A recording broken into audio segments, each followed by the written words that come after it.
Would you like to dance with me? Yes, I'd love to. Heartbreak. Everyone avoided him, the Mafia boss's own son. But then she did one thing that no one else dared, and what happened next will leave you speechless.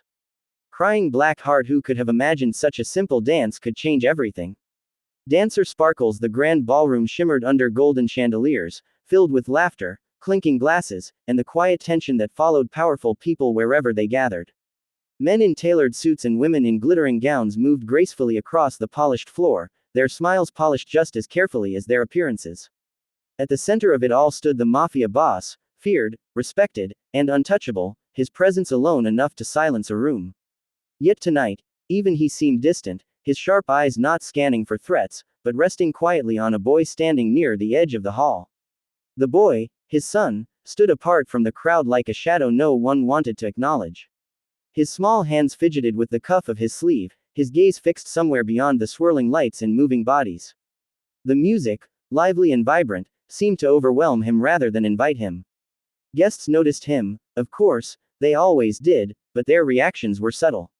A glance held too long, a whisper behind a fan, a quick shift in direction to avoid passing too close.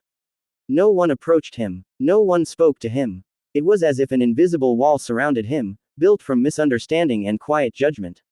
A group of children his age laughed nearby, spinning and chasing each other without a care. For a moment, his eyes flickered toward them, curiosity mixed with something deeper, something like longing. He took a small step forward, then hesitated, his body stiffening as the noise grew louder. One of the children noticed him and nudged another, their laughter fading into awkward silence. Within seconds, they drifted away, leaving behind a space that felt colder than before. The boy lowered his gaze, retreating back into himself. His fingers moved faster now, a silent rhythm only he could understand.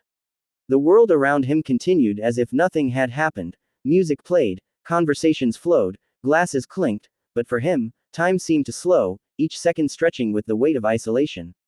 From across the room, the Mafia boss watched everything. His expression remained unreadable, but there was a tension in his posture, a tightness in his jaw that betrayed what he would never say aloud. This was a man who could command loyalty with a single word, who could make entire rooms tremble with a glance, yet he stood powerless in the face of his own son's loneliness. No threat could fix this. No amount of control could force the world to understand what it refused to see.